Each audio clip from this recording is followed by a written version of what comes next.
Hello friends, welcome to my channel of medical matters. मैं doctor A K. Srivastava हूं और आज हम आपसे बात करेंगे प्रोटीन फॉर वेजिटेरियंस या वेजिटेरियन से जो प्रोटीन आती है, प्लांट से आती है, उनके बारे में बात करेंगे।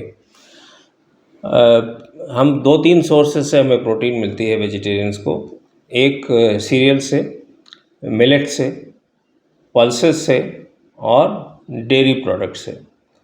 तो इन चीज़ों के बारे में हम पहले वीडियो बना चुके हैं। आज हम पल्सेस के बारे में बात करेंगे और पल्सेस में भी ख़ास तौर से दो पल्स के बारे में बात करेंगे जिनको हम दाल की तरह नहीं इस्तेमाल करते, बट वो न्यूट्रिशनली बहुत रिच हैं और इनको हम बहुत अच्छे से यूज़ कर सकते हैं। All vegetarians can use to increase अपने डाइट में प्रोटीन कंटेंट को बढ़ाने के लिए बहुत अच्छे से इस्तेमाल किया जा सकता है। तो पल्सेस में पीज़ आती हैं, बीन्स आती हैं और तरह तरह की लेंटिल्स या दालें आती हैं जो सभी फैमिली लेग्यूमिनेसी से बिलोंग करती हैं। ये पल्स वर्ड जो है फ्रेंच लैंग्वेज से इंट्रोड्यूस हुआ इंग्लिश में करीब 700 साल पहले और इसका मतलब होता है थिक पॉटेज या थिक पेस्ट। और प्लांट्स जो हैं इनमें जो प्रोटीन सोर्स है it is much higher than even the meat, so we can not neglect this. Pulses में मिथ्योनिन कम होता है, लाइसिन ज़्यादा होता है और सीरियल्स में लाइसिन कम होता है और मिथ्योनिन सफिशेंट होता है। तो जब भी हम कॉम्बिनेशन में खाते हैं तो ये एक दूसरे की अमीनो एसिड की कमी को पूरा कर देते हैं और जो ये रिजल्टिंग प्रोटीन होता है ये नॉर्मल मीट की प्रोटीन के बराबर होता है। इसमें कोई भी सेकंड क्लास वाली बात नहीं है। इसको पल्सेस को हम लोग पुअर मैन्स मीट बोलते हैं, बट इंडिया में अमीर गरीब सभी लोग खाते हैं, सभी लोग खाते हैं, इसमें कोई शक नहीं। कितने भी अच्छा स्टेटस हो, दाल सब खाते हैं। अब इसमें ख़ास बात हमें जानने की ये है कि बहुत लोग वेजिटेरियन होते हैं because of their religious belief, बहुत लोग वेजिटेरियन होते हैं जो चॉइस से बनते हैं और बहुत लोग वेजिटेरियन होते हैं इकोनॉमिक रीज़न से कि इकोनॉमिक रीज़न से रोज़ मीट बना के नहीं खा सकते, तो most of the days they are vegetarian. और सो कॉल्ड नॉन वेजिटेरियंस भी जो है हफ्ते में एक दो बार ही खाते हैं। मोस्टली उनकी डाइट जो है वो प्लांट बेस्ड होती है इंडिया में एटलीस्ट, और उनका ज़्यादा प्रोटीन जो होता है प्लांट से ही आता है। तो हमें ये समझने की ज़रूरत है कि दालों की requirement as a protein source बहुत है और ये हमारी क्वालिटी प्रोटीन देती हैं। अगर हम कॉम्बिनेशन में खाते हैं तो ये बिल्कुल क्वालिटी प्रोटीन होती है। सो सभी दालों का प्रोटीन कंटेंट और कैलोरी कंटेंट हम आपको एक टेबल में दे देते हैं। इसमें आप देख लीजिए 17 से लेके 25% तक जनरली प्रोटीन होता है। मतलब 100 ग्राम हम दाल खा रहे हैं तो 17 से लेकर के 25 ग्राम तक प्रोटीन हमें मिलता है हर 100 ग्राम में। इसके साथ साथ हमें और बहुत इम्पॉर्टेंट न्यूट्रिएंट मिलते हैं। मगर सोयाबीन और ग्राउंडनट एक ऐसी चीज़ है, सोयाबीन में हमें 43% प्रोटीन मिलता है। मतलब 100 ग्राम हम सोयाबीन खाएंगे तो हमें 43 ग्राम प्रोटीन मिलेगा, जो किसी भी मीट से डबल है और किसी भी दाल से डबल है। ग्राउंडनट में हमें 26 ग्राम प्रोटीन मिलता है और 560-570 किलो कैलोरीज हमें मिलती हैं। फैट इसमें 40% होता है। तो ये सोयाबीन वो मूंगफली भी जो है it's a very rich source of nutrients. So अब हम बात करते हैं about the soybean.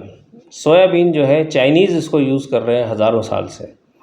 They got a good taste for it और इसको बहुत दिनों से यूज़ कर रहे हैं। It is the richest source of protein. खाने में इससे ज़्यादा प्रोटीन किसी में नहीं होता और किसी चीज़ों में हो सकता है तो उसको सप्लीमेंट की तरह यूज़ करते हैं। खाने में, खाना नाम से या फूड नाम से कोई ऐसी चीज़ नहीं जिसमें इतना ज़्यादा प्रोटीन हो। जैसे हमने बताया 100 ग्राम में 43 ग्राम प्रोटीन है, 20 ग्राम फैट है इसमें और 430 किलो कैलोरीज इसमें होती हैं।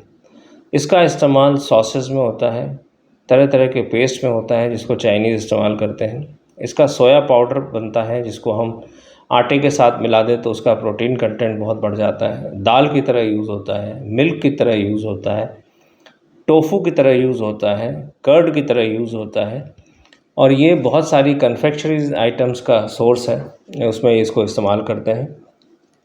और इससे एक टेक्सचर्ड वेजिटेबल बनाई जाती है। टेक्सचर्ड वेजिटेबल मीन्स कि ये टेक्सचर इसका मीट जैसा होता है, मगर ये है प्लांट ओरिजिन से, और इसको हम बहुत सारे कबाब्स में या मीट प्रोडक्ट्स में यूज़ होता है।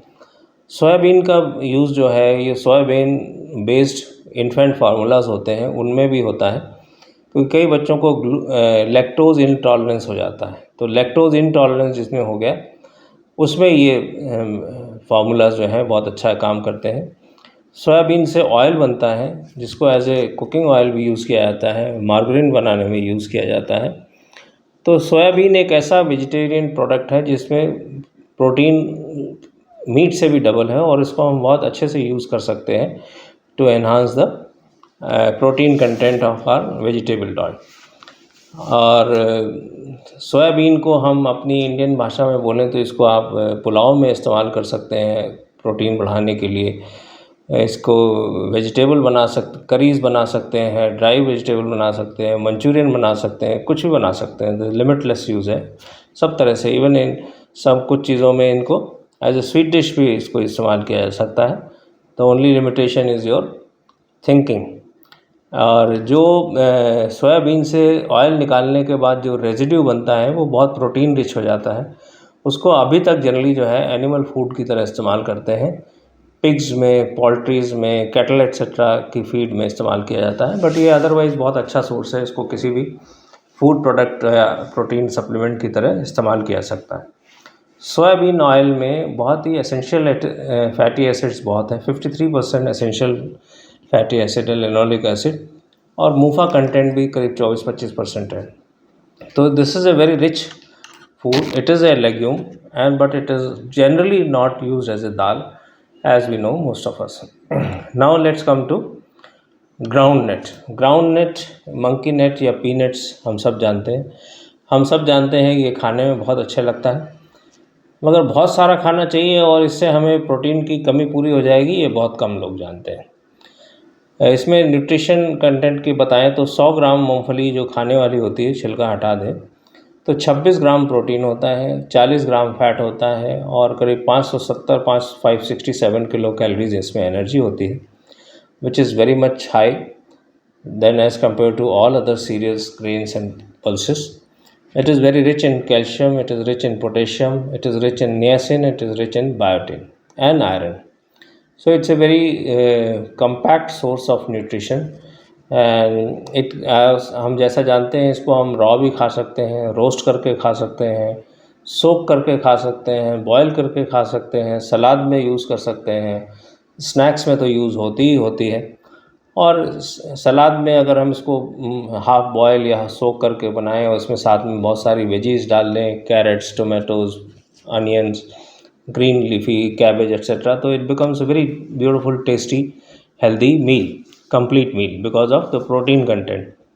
सो पीनट का बटर बनता है। पीनट का बटर बहुत सुंदर होता है, टेस्टी होता है और डेंस एनर्जी होती है इसमें।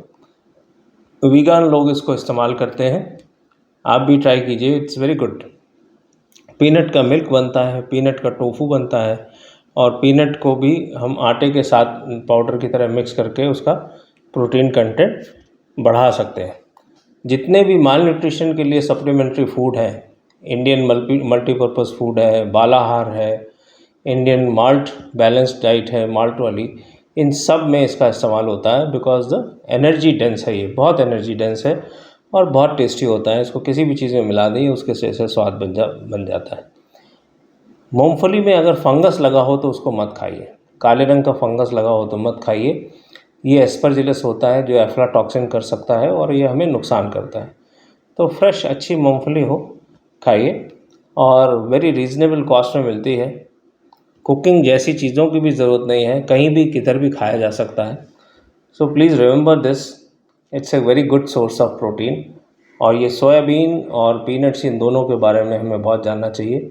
बाकी हमने कुछ वीडियो बनाए हैं ऑन प्रोटीन और एग्स प्रोटीन पे, इन जनरल प्रोटीन पे, उनका हम लिंक दे देंगे आपको, बाकी डिटेल उसमें मिल जाएंगे।